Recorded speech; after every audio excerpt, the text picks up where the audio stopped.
Don't bother reviving her again. Just let the paperwork run its course. That was my stepmother's voice, steady as a weather forecast, coming from somewhere near the foot of my bed. I couldn't open my eyes. My arms wouldn't lift. The ventilator pushed air into my lungs in a rhythm I hadn't asked for, and the room smelled like iodine and floor wax and something floral that didn't belong in an ICU. My sister's voice came next, lower. What about the husband? My stepmother didn't hesitate. Grant signed nothing. I have the directive. My fingers were curled against the sheet. I kept them still. Welcome back to Calm Drama Stories, where family secrets never stay buried for long. If this is your first time here, hit subscribe and join the family, because this story is one of the wildest ones we've ever told. Let's get into it. That conversation at the foot of my bed happened on a Monday, but the story that led to it started long before the machines, before the monitors, before my stepmother decided I was worth more to her dead than alive. My father, Douglas Myers, married Jeanette Harlow when I was 17.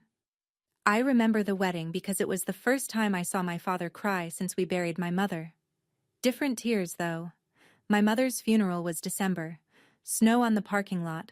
My father gripping my hand so hard his knuckles went white. Jeanette's wedding was June. Garden ceremony behind her sister's house. And Douglas stood at the altar with this stunned, grateful look, like somebody had handed him a second plate at a dinner he thought was over.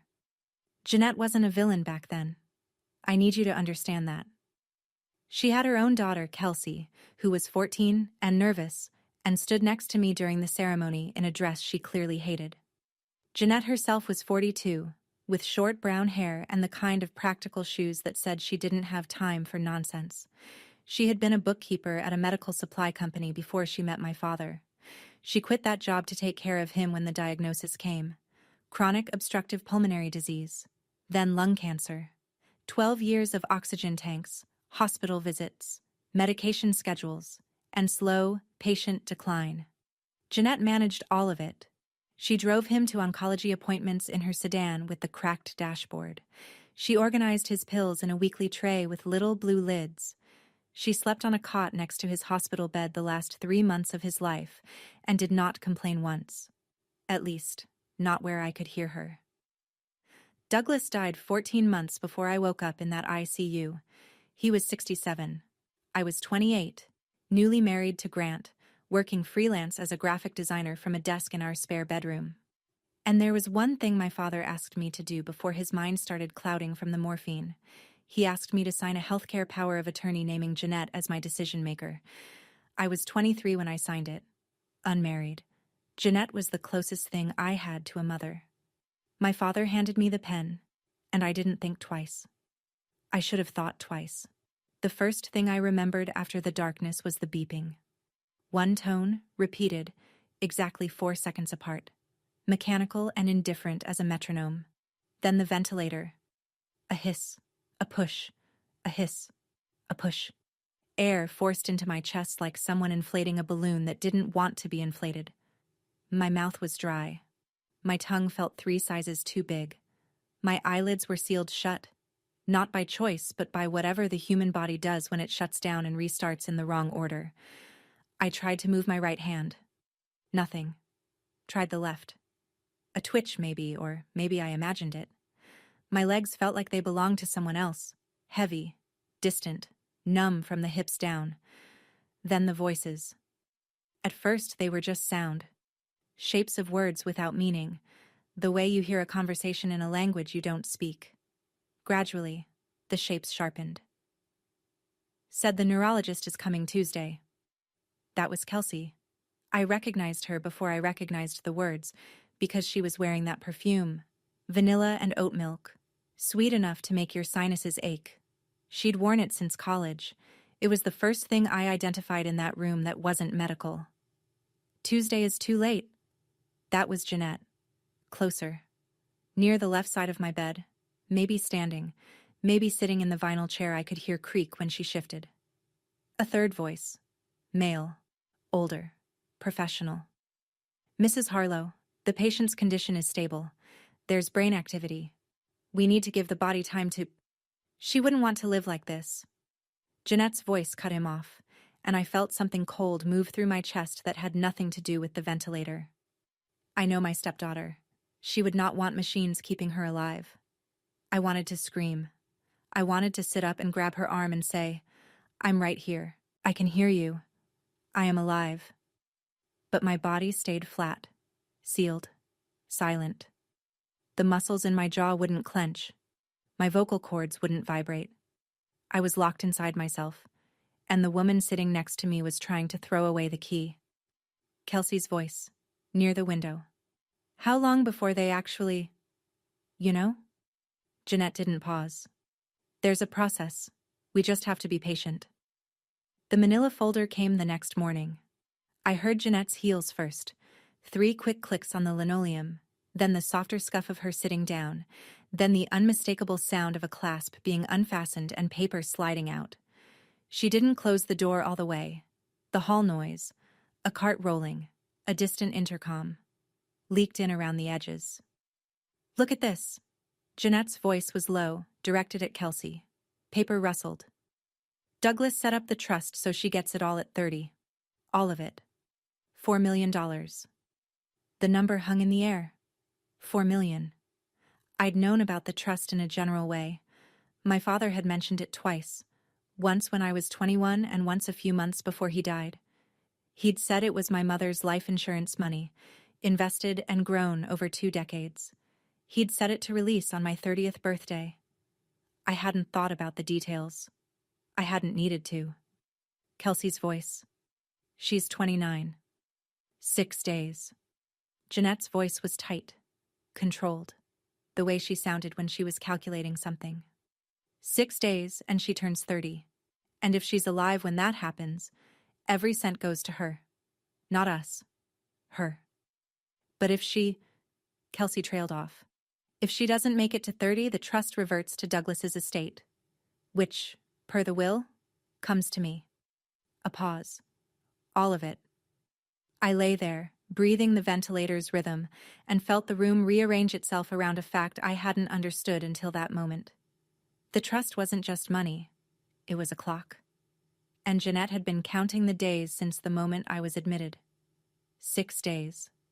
That was how much my life was worth to the woman who had made my father's soup for 12 years.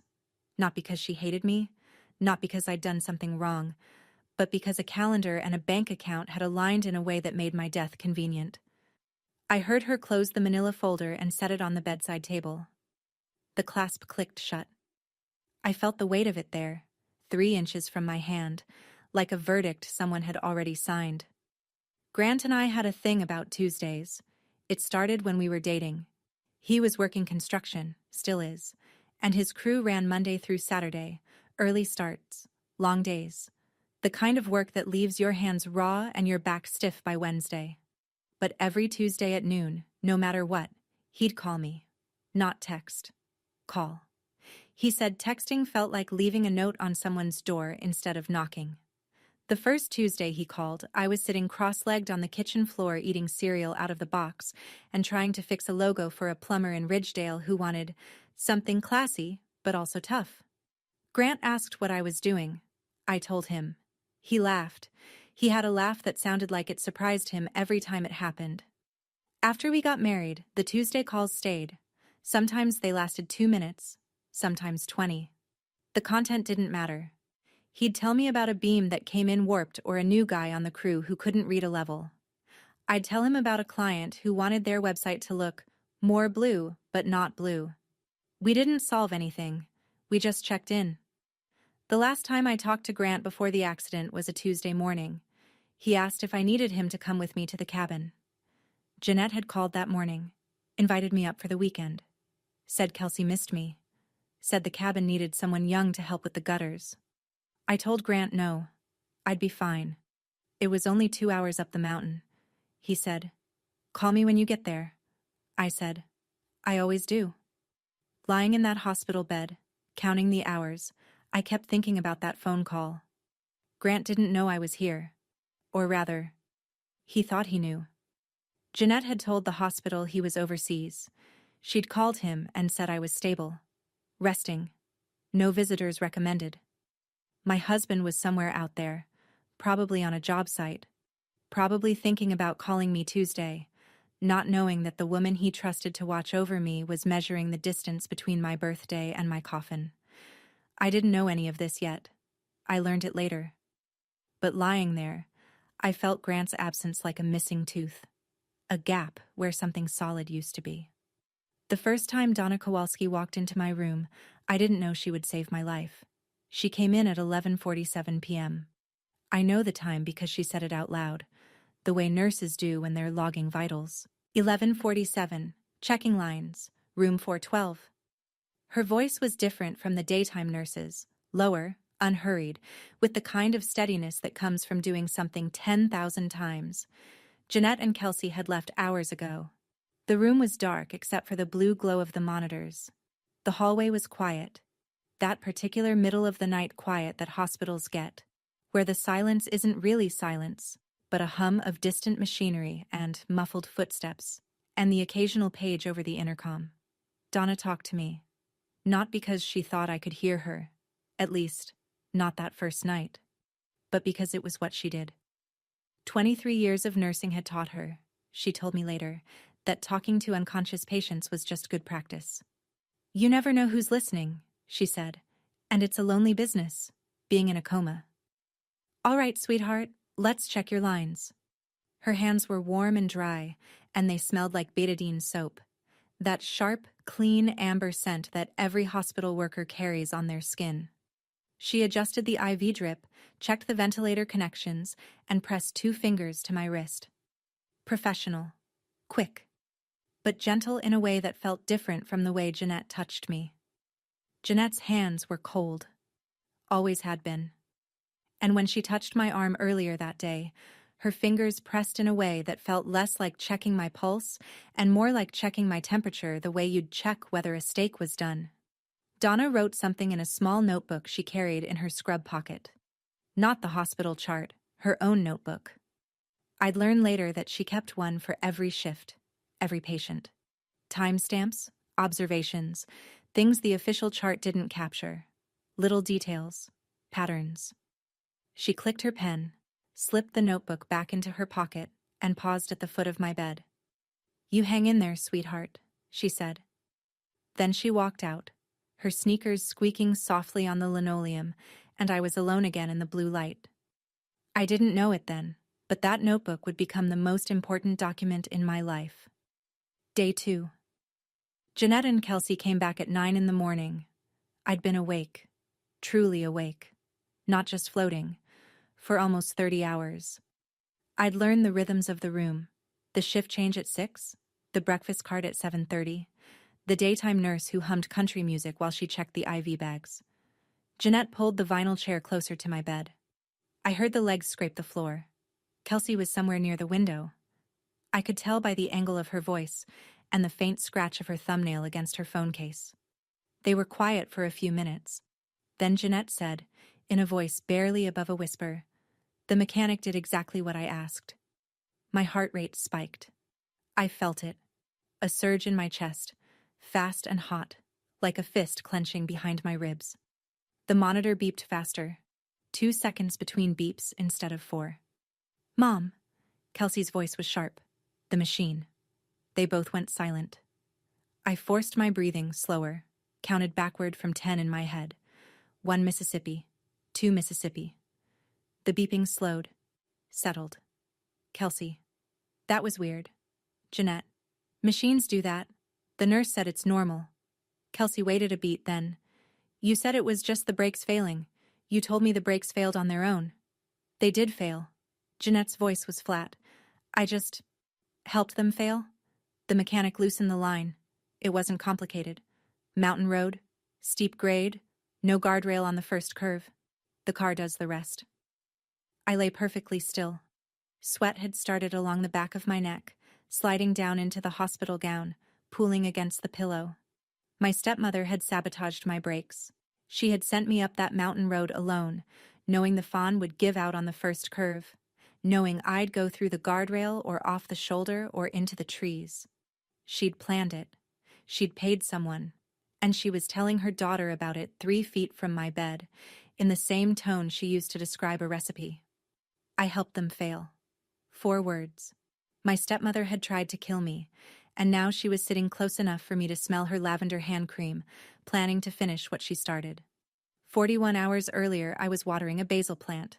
It was Saturday morning, early, the sun just clearing the fence line.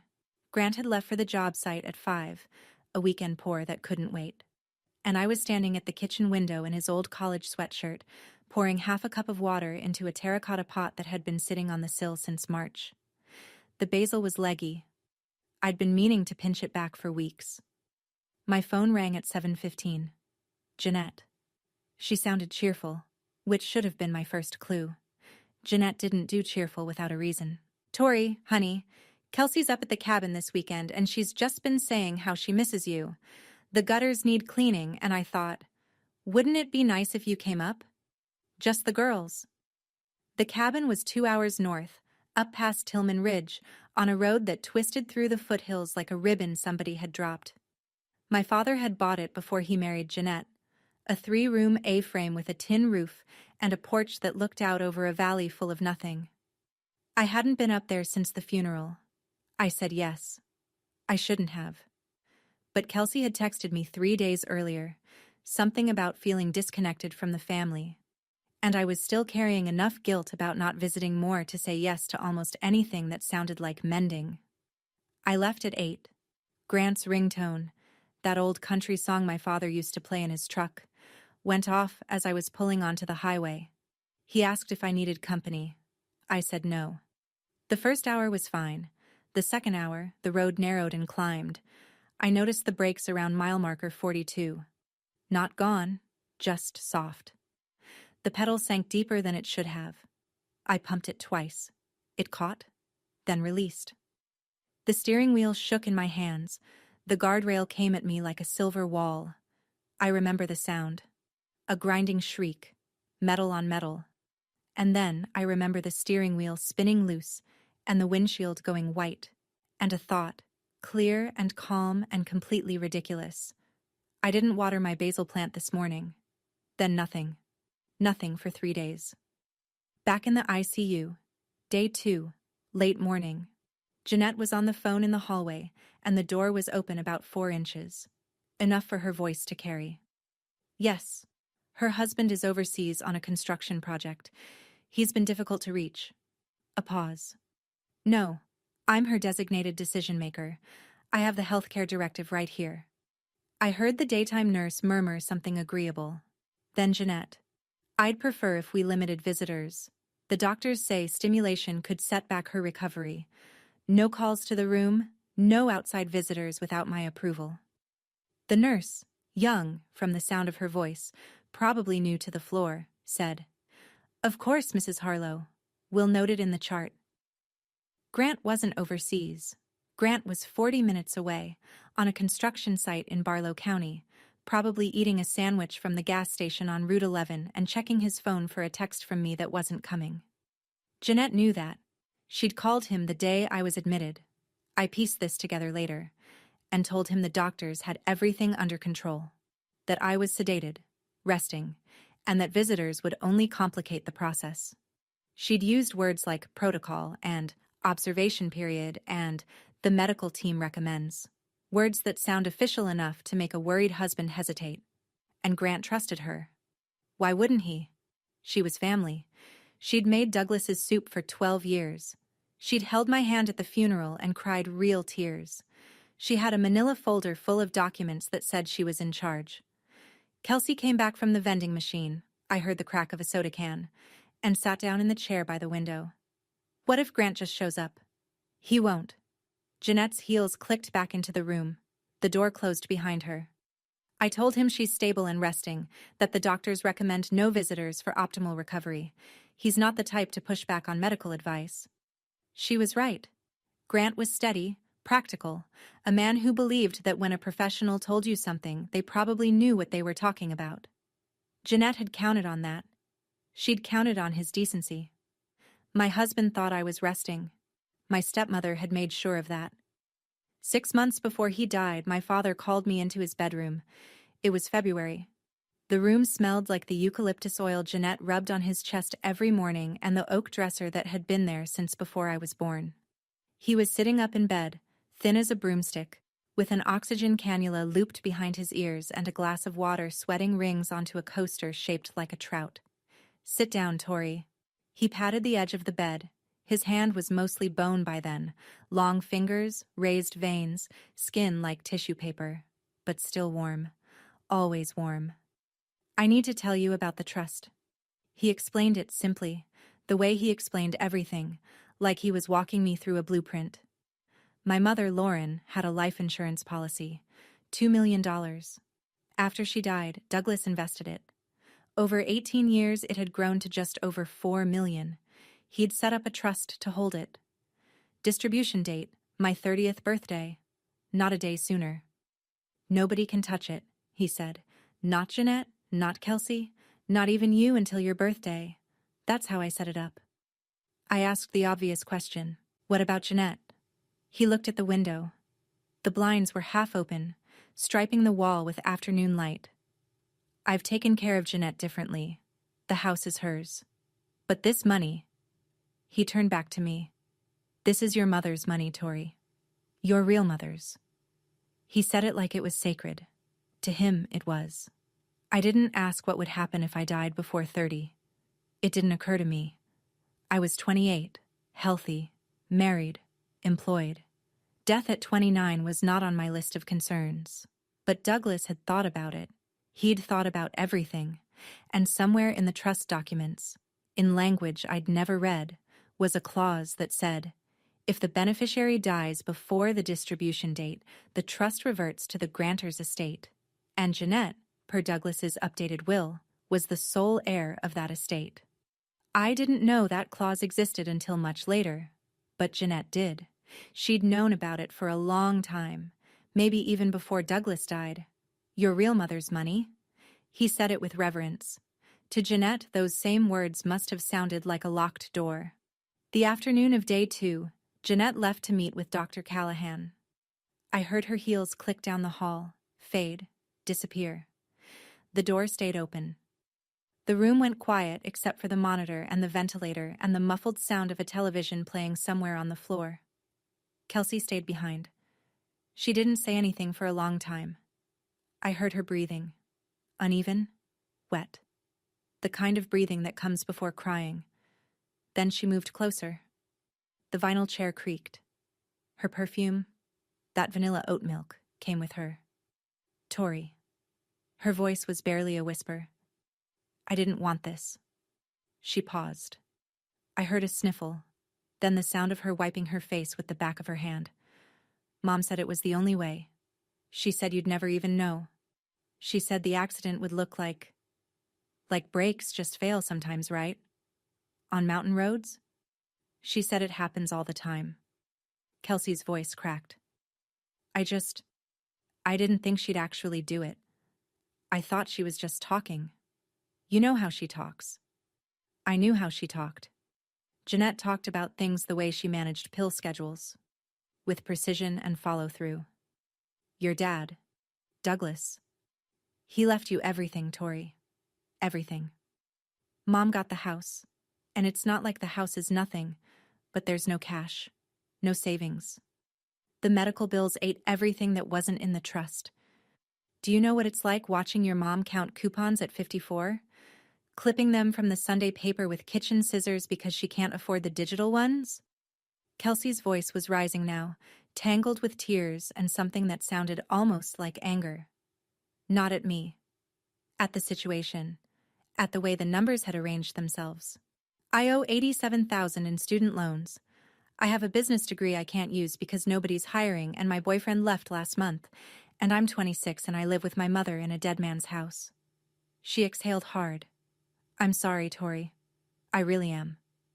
Then I heard her pull out her phone. Her thumbnail tapped the screen. One quick text. I'd learn later what it said. 3 words. "How much longer?" She wiped her face one more time, stood up, and walked to the window. I heard her open the blinds. Afternoon light shifted across my closed eyelids, warm and gold and entirely indifferent. That night, Alone in the dark, I started counting. Not time. I couldn't see a clock. But rhythms. The daytime nurse came every 2 hours. She hummed country music and smelled like strawberry hand sanitizer. The shift change happened at 6. I could tell because the voices at the nurse's station changed pitch and volume, like someone switching radio stations. Donna came on at 10, checked me at 10, then 2, then 6. Her visits were shorter but more thorough. She read my chart out loud, which the daytime nurse didn't do. Jeanette arrived between 8 and 9 each morning. She stayed until 6 or 7 in the evening, sometimes with Kelsey, sometimes alone. She took phone calls in the hallway. She ate lunch in the cafeteria. I could smell the soup on her breath when she came back. I began to map my day around these patterns. The windows of safety, the stretches when nobody was watching.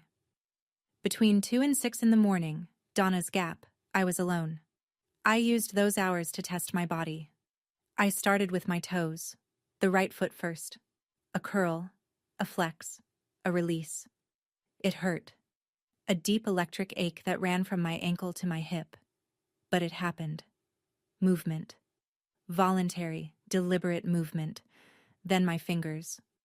My left hand was stronger than my right, maybe because the IV was in my right arm and the tape restricted my motion. I practiced making a fist under the sheet. Open, close, open, close, like squeezing one of those rubber stress balls Grant kept in his truck.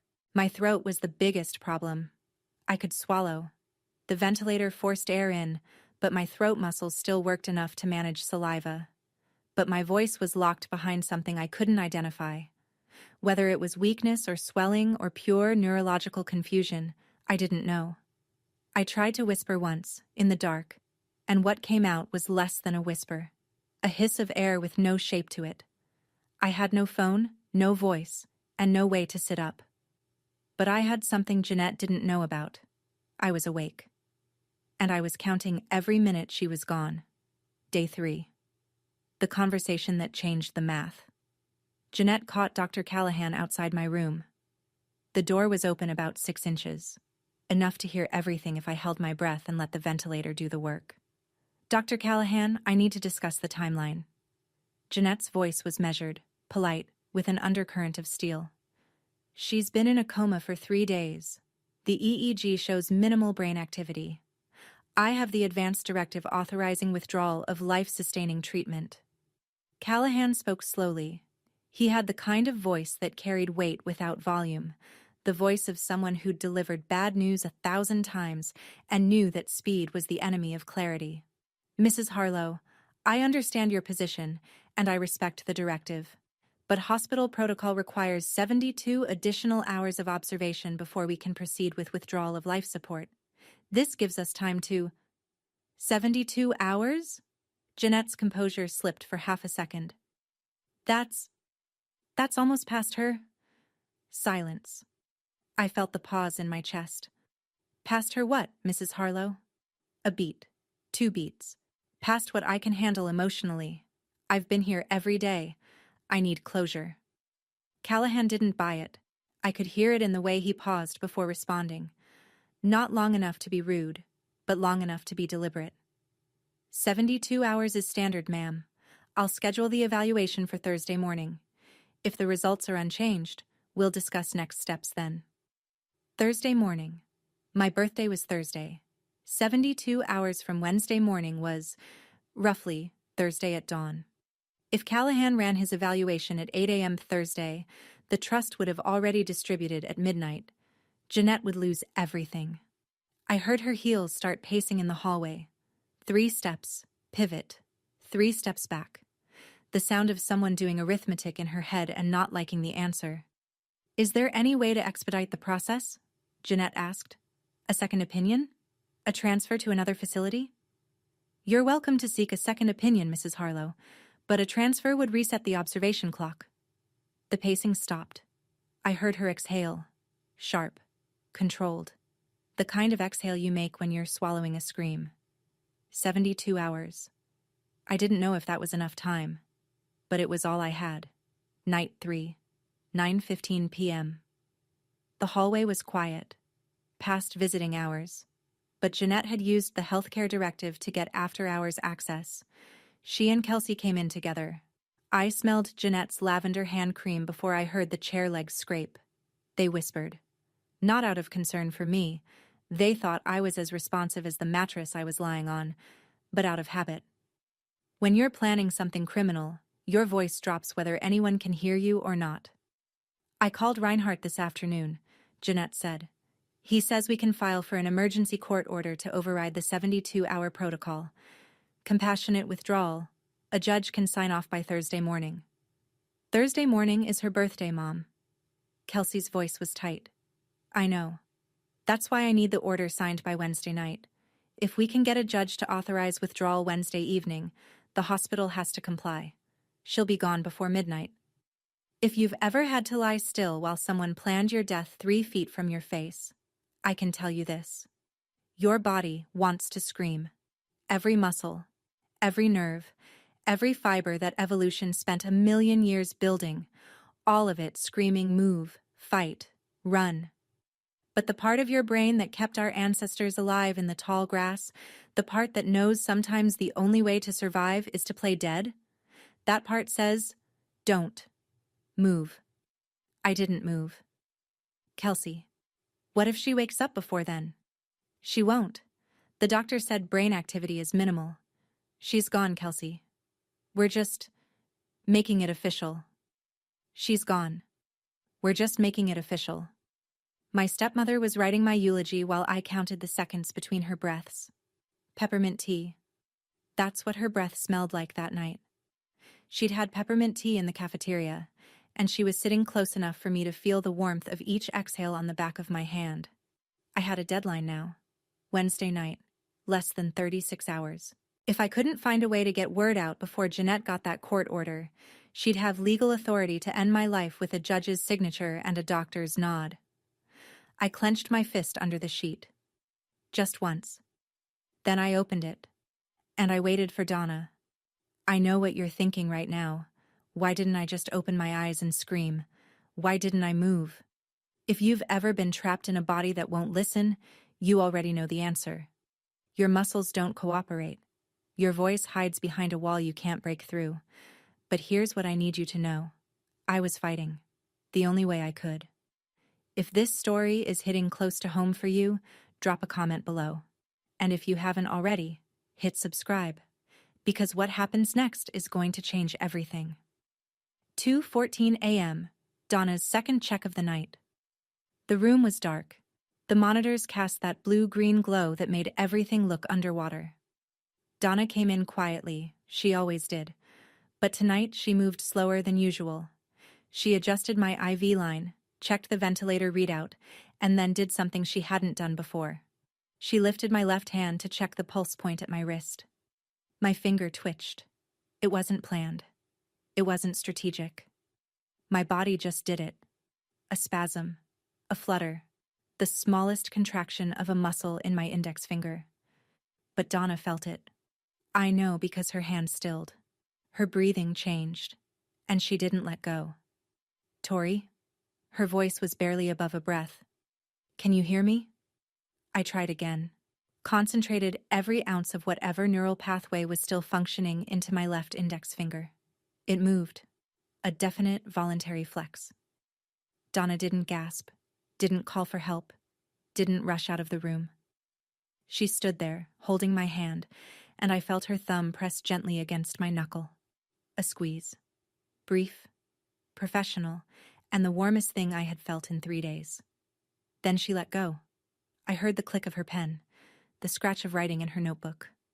I couldn't read it, but I found out later. 2:14 a.m. Responsive finger flex, left hand. Voluntary? 2 instances. Patient may have awareness. She paused. I heard her look toward the door, a shift in the direction of her breathing. Then she clicked the pen closed and slipped the notebook back into her scrub pocket. She didn't tell the daytime staff. Not yet. She told me later that she needed to be sure. 1 flex could be involuntary. A reflex? A random firing. 2 was interesting, but she needed more before she'd risk saying anything, Because if she reported awareness and Jeanette was the healthcare proxy, Jeanette would know. And something about Jeanette. Donna couldn't explain it. Not logically. Not yet. Made her uneasy. "You hang in there, sweetheart," she whispered. Then she squeezed my hand one more time and walked out. The sneakers squeaked on the linoleum, soft as a whisper. In the dark, I curled my fingers into the sheet and held on. The next night, night 4, Donna came back at 10. She closed the door all the way this time. I heard the latch click. "Tori." Her voice was quiet but direct. No warmth this time, just clarity. "I'm going to ask you some questions. If you can hear me, squeeze my finger once." She placed her index finger in my left palm. I squeezed. One deliberate contraction. "Good." Twice for no. Silence. Then, "Are you in pain?" One squeeze. "Yes." "Can you open your eyes?" 2 squeezes. "No." "Is there someone you want me to call?" 1 squeeze. Immediate. Hard. "Your husband? Grant?" 1 squeeze. "Is his number in your phone?" 2 squeezes. My phone was gone. Jeanette had taken it from the wreckage, or from my bag. I didn't know where it was, but I knew it wasn't in this room. Donna was quiet for a moment. I heard her breathing. Steady. Deliberate. The kind of breathing you do when you're making a decision. "Listen to me carefully." She leaned closer. Her voice dropped to barely audible. "I've been a nurse for 23 years. I've seen a lot of families come through these doors. Most of them are scared and sad and doing the best they can. But some of them..." She paused. "I don't know your stepmother, but whoever told us your husband is overseas? I don't think that's true. The way she talks about your treatment, the urgency about withdrawal, something doesn't sit right." I squeezed her finger again. Hard. As hard as my weakened hand could manage. "I'm going to find your husband. I'll use your old records. You were here 2 years ago for a wrist sprain, and there should be an emergency contact on file. I'll call him tomorrow." She paused again. "But you need to do something for me. You need to stay still. Don't let anyone know you're conscious. Not the day nurses, not Dr. Callahan, not anyone who might mention it to your stepmother. Can you do that?" 1 squeeze. "Don't let anyone know." 4 words. But this time, they were on my side. She patted my hand, stood up, and opened the door. The hallway light cut a thin rectangle across the floor. Then she was gone, and I was alone again. And for the first time in 4 days, I felt something other than fear. I felt like somebody knew. Wednesday morning, day 5, the day before my birthday. Jeanette arrived at 7, earlier than usual. I heard her before she reached my room, talking on the phone in the hallway, her voice clipped and businesslike. The Jeanette she showed the nurses was soft, grief-stricken, a devoted stepmother struggling with an impossible decision. The Jeanette on the phone was someone else entirely. "I need the order signed today," she said. "Not tomorrow. Today. I was told the judge could have it ready by..." Pause. "Wednesday evening." "Yes. I'll come to the courthouse if I have to." Another pause. Longer. "Because every day we wait is another day she suffers. That's what I'll tell the judge." Compassionate withdrawal. Compassionate. She used that word like a tool. Something you pick up, use, and put back in the drawer. Jeanette ended the call and came into the room. I heard Kelsey arrive a few minutes later. The vanilla oat milk, the soda can, the phone case scratch. "The lawyer says we can get a court order by tonight," Jeanette told Kelsey. "The judge has agreed to an emergency hearing. Compassionate grounds." "Tonight?" Kelsey's voice was thin. That means we go to the hospital tonight with the order. Dr. Callahan has to comply. The withdrawal begins before midnight." Jeanette paused. "And by morning, it's done." "Thursday morning is her birthday, Mom. I know what day it is, Kelsey." The words landed in the room like stones dropped into a pond. I felt the ripples in the silence that followed. "Can't we just..." Kelsey started. "No." Jeanette's voice was flat. "We can't just wait. If she turns 30, we get nothing." Not a cent. Do you understand? Your student loans, my medical bills, the mortgage payments Douglas stopped making when he died. None of it gets paid. We go back to counting coupons. Is that what you want? Kelsey didn't answer. Wednesday night. That was the new deadline. Not 72 hours. Jeanette had found a way around the protocol.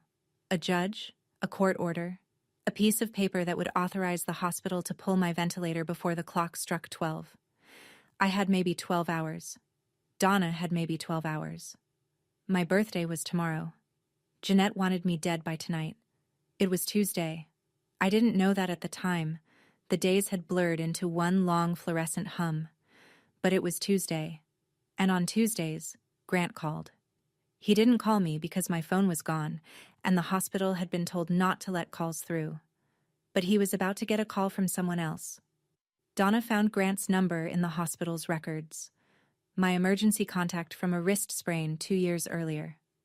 She called from the nurse's break room during her lunch break at 12:15, which she told me later was the only window she had that wasn't monitored by the charge nurse on the day shift. Grant picked up on the second ring. He always did on Tuesdays. Donna told me the conversation lasted 4 minutes. She spoke first. Mr. Myers, my name is Donna Kowalski. I'm a registered nurse at Ridgeview Medical Center. Your wife, Tori, is in the ICU. She's been here since Saturday. Silence. Then Grant's voice, breaking apart. What do you mean she's in the ICU? Her stepmother called me. She said Tori was stable, resting. She said the doctors recommended no visitors. Sir, who told you that? Jeanette. Jeanette Harlow. She called me Saturday night. She said... He stopped. Donna heard him breathing. Hard. Fast. She said there was nothing to worry about. Donna waited. She told me later that she could feel the anger building on the other end of the line, the way you feel a storm coming before you see the clouds. Is my wife alive? She's alive. And she's awake. More silence. Donna let it sit. I'm coming, Grant said. Don't come to the front desk. Her stepmother has restricted visitor access. Come to the east entrance, 4th floor, after 10 p.m. tonight. I'll meet you at the stairwell. Is she... His voice caught. Is she okay? Donna paused. Then carefully. She squeezed my hand, Mr. Myers. Twice. 3 words before he hung up. Donna told me about them that night, sitting beside me in the dark, her voice steady and warm. He said, She's my wife. Grant was at the east stairwell by 9:47 p.m., 20 minutes early. Donna said he was still wearing his work boots, and there was concrete dust in his hair. Donna led him down the hallway. I know this because I heard them. 2 sets of footsteps, one soft-soled and familiar, one heavy and slightly too fast, the sound of a man trying not to run. The door opened. The room was dark. Donna closed the door behind them and said, in a voice barely above a whisper, She can hear you. Go ahead. Grant's footsteps crossed the room. He stopped at my bedside. I could smell him. Concrete dust, sweat, the faint cedar soap he used every morning, and the smell undid something inside me that I'd been holding together for 4 days. My throat ached. My eyes burned behind my sealed lids. He knelt. I felt his knees hit the floor, felt the mattress shift as he leaned forward. Then his hand, rough, large, warm from running through the parking lot, wrapped around my left hand and held on. I'm here. His voice was thick, cracked in the middle, the voice of a man fighting everything in his body to stay quiet. I'm here, Tori. I'm not leaving. I squeezed his hand. One squeeze, the hardest squeeze I'd managed since I woke up. I heard him exhale, a shaking, uneven breath, and then silence. The kind of silence that happens when someone is crying without making a sound, shoulders trembling, jaw clenched, tears falling on hospital sheets. Donna gave him a minute. Then she pulled a chair closer and sat down across from him. I need to tell you what's been happening. Her voice was calm, clinical. She explained the POA. She explained Jeanette's behavior, the visitor restrictions, the urgency about withdrawal, the court order being filed.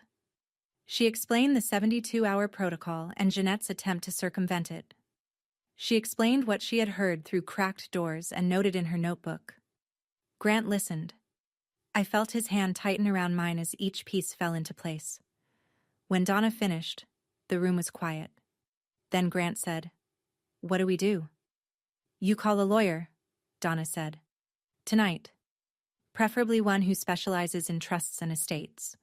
And then you call the police."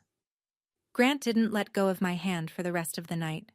He sat in the vinyl chair until 5 in the morning, when Donna told him he needed to leave before the day shift arrived. He stood up, pressed his lips to my forehead, and whispered something I'll keep between us.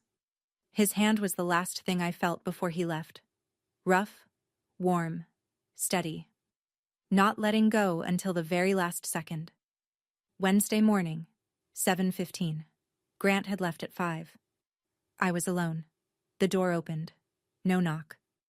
The first thing I noticed was the perfume, vanilla oat milk, and my eyes clamped shut hard enough to hurt. Kelsey sat down. She didn't say anything for a long time. I heard her set down a cup of coffee, the cardboard scrape on the bedside table, and shift in the chair. Then she leaned forward. She was close. Close enough that I could feel her breath on my face, warm with coffee and something sour underneath. She was looking at me. I could feel the weight of her gaze like a hand pressed against my cheek. Your eyelids moved. My heart rate spiked. I felt it. A lurch. A stammer. And I prayed the monitor wouldn't betray me again. I kept my face blank, relaxed my jaw, let my breath follow the ventilator's rhythm. In, out, in, out. Kelsey was quiet. The monitor beeped. 4 seconds. 4 seconds. 4 seconds. She said it like she was deciding something. I heard her lean back in the chair, then forward again. Her hand touched my wrist. Light. Uncertain. Not like a nurse. More like someone poking a fire they think might still be lit. I didn't move. Not a flicker. Not a twitch. I emptied myself out, let every muscle go slack, let my face become the face of someone who was already gone, the way Jeanette wanted me to look. Kelsey stood up. Her chair scraped the floor. I heard her walk to the doorway and stop. "Mom," her voice in the hallway. I think she might be more responsive. Her eyelids moved, and her heart rate went up for a second. Jeanette's voice came back, distant but clear. "That's just reflexes. The doctor said it happens. Involuntary eye movement, heart rate fluctuations. It doesn't mean anything. Don't worry about it." It looked like she was... "Kelsey." Jeanette's voice hardened. "She's not awake. The neurologist confirmed it. She's not coming back." Kelsey didn't argue, but she didn't leave the doorway either. She stood there for another 10 seconds. I could feel her eyes on my face like heat from an open oven, and I held every muscle in my body so still that my own heart sounded like a drum in a cathedral.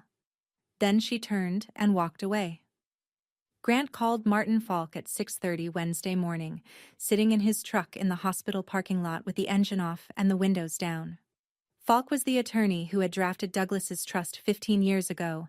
He was 71, semi-retired, and answered the phone the way people of his generation do, on the third ring, with his full name.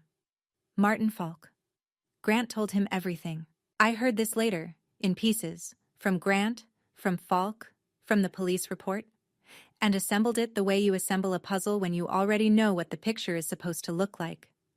Falk confirmed the trust. $4,200,000. Distribution date, Thursday at 12:01 a.m. If Tori dies before distribution, the trust reverts to Douglas's estate. Jeanette Harlow, as sole beneficiary of the estate, receives everything. If your wife is alive at midnight tonight, Falk said, the trust distributes automatically. Mrs. Harlow gets nothing. She's alive, Grant said, and she's awake. Falk called Detective Morrison at the county sheriff's office. Morrison was 43, former military and, according to Donna, the kind of detective who wrote everything down and made decisions like he was defusing ordnance. Carefully, methodically, with no wasted motion. Morrison wanted evidence. Donna provided it. Her notebook, 23 years of habit, contained time-stamped entries covering every shift since Tori was admitted. Visitor arrivals and departures. Jeanette's conversations overheard through doors left ajar. The visitor restriction request, the claim that Grant was overseas, the urgent push for withdrawal. Dr. Callahan, when contacted by Morrison, confirmed that Tori's brain activity had shown consistent improvement, consistent with a patient who was regaining consciousness, not declining. He agreed to provide the full medical record under subpoena. Donna faxed her notes from the nurse's station at 11 p.m. Wednesday night. The fax machine hummed and clicked and spat out 18 pages of timestamps and observations, each one written in the same tight, careful handwriting. 23 years of nursing. Every timestamp, every visitor, every whisper she'd heard through a door left cracked open. Donna didn't know she was building a case. She was just doing her job. The same way she'd done it every shift since 2003. The same way she'd done it when nobody was watching. The manila folder. The one Jeanette had carried into my room on day one. The one she'd set on my bedside table with that decisive clasp click. Detective Morrison obtained a copy of the healthcare directive Jeanette had provided to the hospital. He also obtained the original document from Douglas's estate attorney, the version filed 3 years earlier when I was 23 and unmarried and signing papers I barely read. They didn't match. The original directive, drafted by Douglas's lawyer, authorized Jeanette to make medical decisions on my behalf, treatment choices, medication approvals, hospital transfers. Standard scope for a healthcare POA. Nowhere in the original document was there any mention of life-sustaining treatment. Nowhere did it authorize withdrawal of ventilation, feeding, or resuscitation.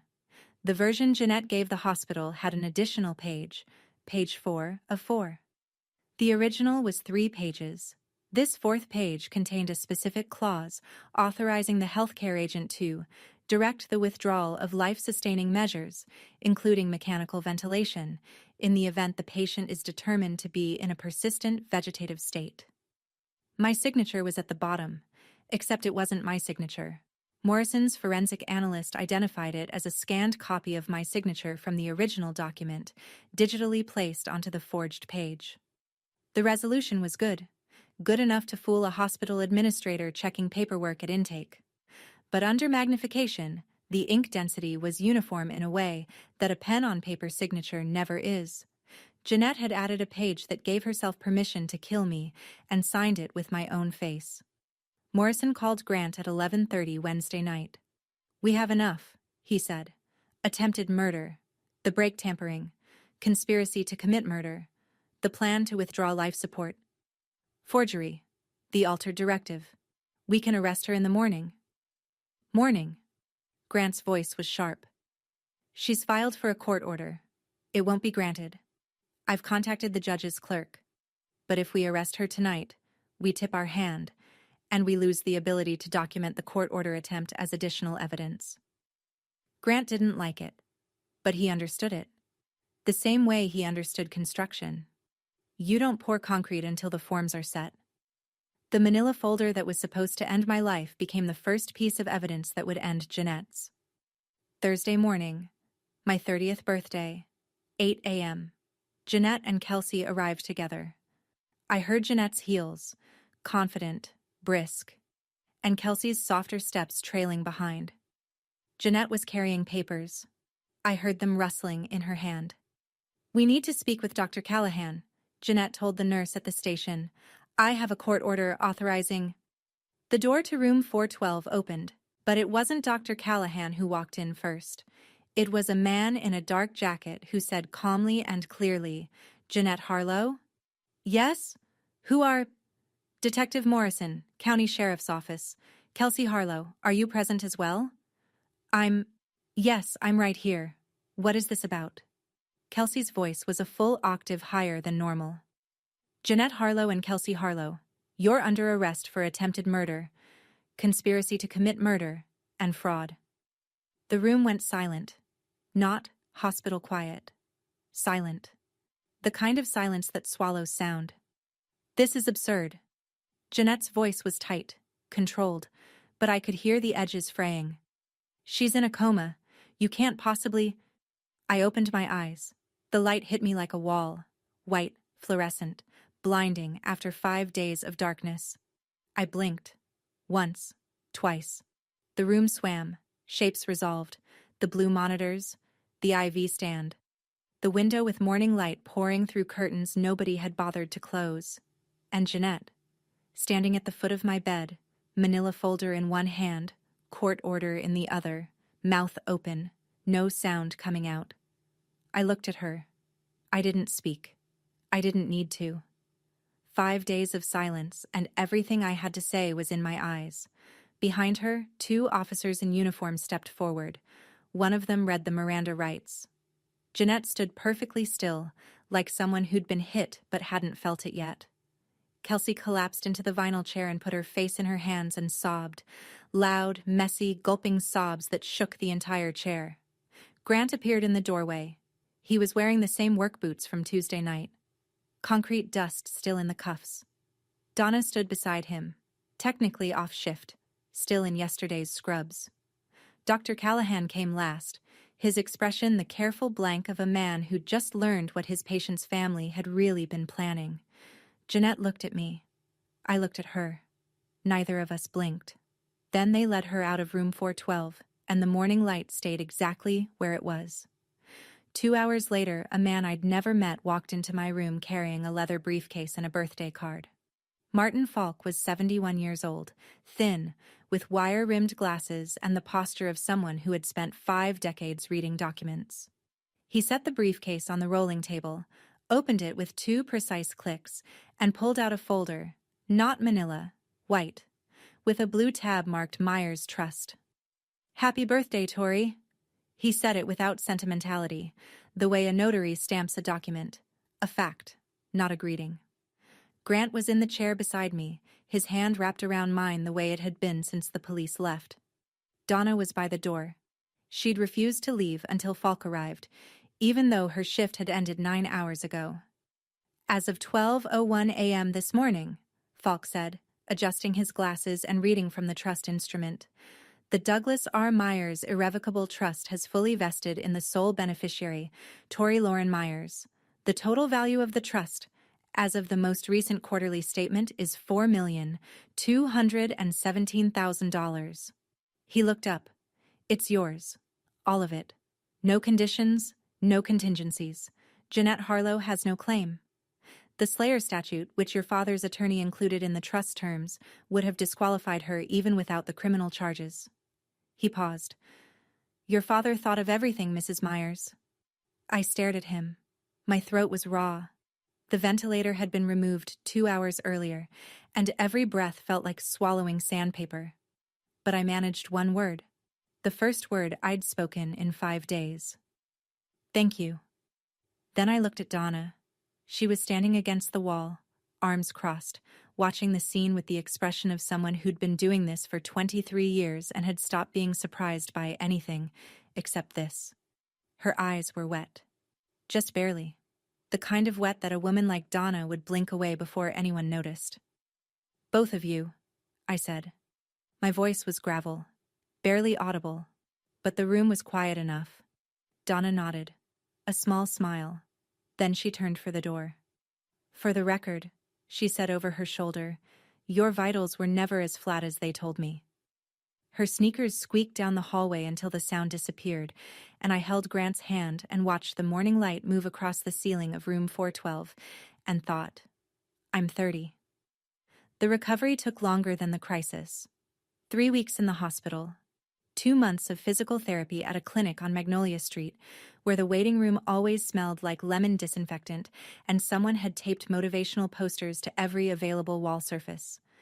My legs came back first, shaky, unreliable, like learning to walk on a boat.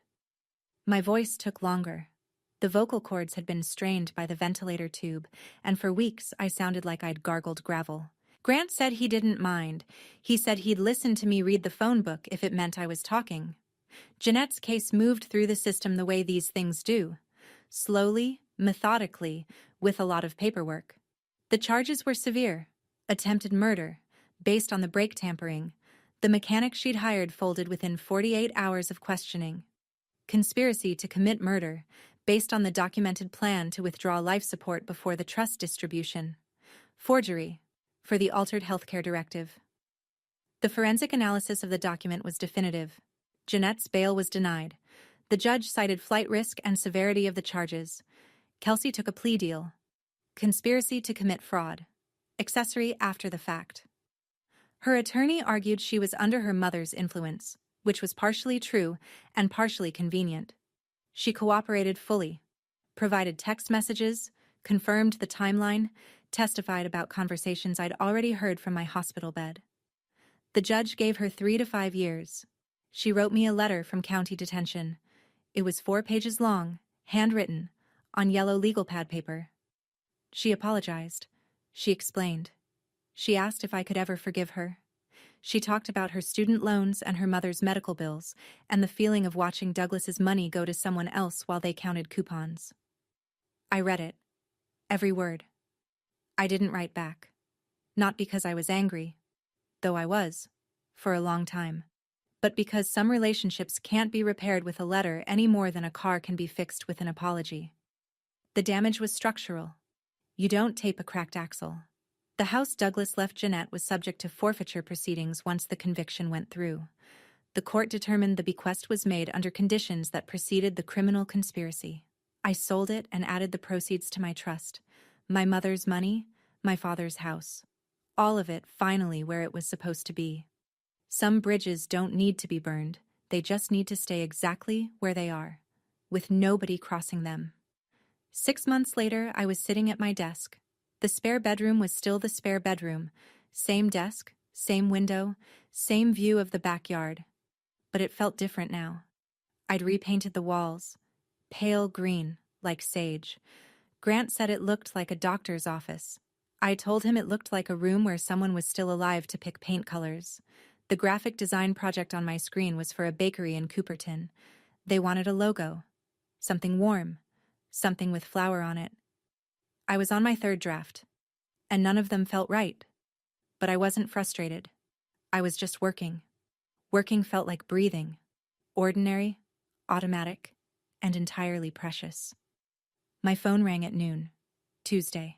Grant's number. Hey. His voice was calm, steady, the voice of a man calling from a lunch break at a construction site with sawdust on his sleeves. How's the logo? Flowery. He laughed. That laugh. The one that still surprised him every time it came out. Want me to bring home anything? Just you. Deal. I hung up and looked out the window. On the kitchen sill, where it had always been, the basil plant sat in its terracotta pot. I'd repotted it in August, after the old pot cracked during a heat wave. The new pot was slightly larger. Room to grow. The basil had taken to it immediately, the way living things do when you give them a little more space. I thought about that Saturday morning, the last normal morning, the one before the mountain road and the failing brakes and the 5 longest days of my life. I'd been standing at this window pouring half a cup of water into that pot, and my biggest concern was whether to pinch back the leggy stems. Then Jeanette called, and I said yes. I got up from the desk and walked to the kitchen. Cut 3 leaves from the basil with a pair of scissors. Set them on the cutting board for tonight's dinner. The leaves were bright green, almost translucent in the afternoon light. The color of something that had survived a drought and come back thicker. The basil was growing. So was I. 1 year later, I went back to the hospital. Not as a patient. I walked through the east entrance, the same one Grant had used that Tuesday night, and took the elevator to the 4th floor. The hallway was the same. The linoleum, the muffled intercom, the particular hum of machines behind closed doors. It was 10 p.m. Donna's shift. I waited by the stairwell. I was holding a box. White, rectangular, tied with a simple ribbon. Inside were a pair of nursing shoes. Good ones. The kind with memory foam insoles and reinforced arches, because I'd looked up what nurses wanted, and the answer, apparently, was always better shoes. Donna came around the corner at 10:12, scrub-clad, notebook in her pocket, stethoscope around her neck. She saw me and stopped. "Tori." She said my name like she was confirming a diagnosis. "Hi, Donna." I held out the box. She looked at it, looked at me. Then she took it, opened the lid, and pulled out one shoe. She held it up to the fluorescent light and turned it over in her hands like she was inspecting a piece of evidence. "You didn't have to do this. You didn't have to squeeze my hand at 2 in the morning, but you did." She looked at me for a long moment. Then she put the shoe back in the box and tucked the box under her arm. We hugged, short, tight.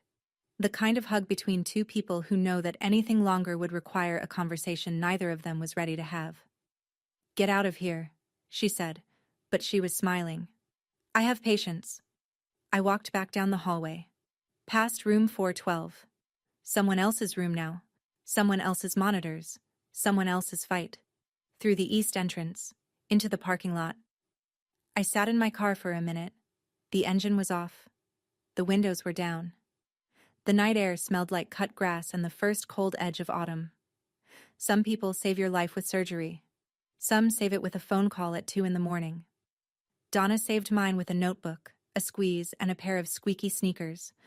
I started the car, pulled out of the parking lot, and drove home with my eyes wide open. That's Tori's story. 5 days of silence, one nurse who noticed, and a birthday that came just in time. If this story reminded you to check your healthcare directive or to update your emergency contacts, take that as a sign. Do it today. And if you know someone who needs to hear this, share this video with them. Thank you for being here. Drop a comment, hit subscribe, and I'll see you in the next one.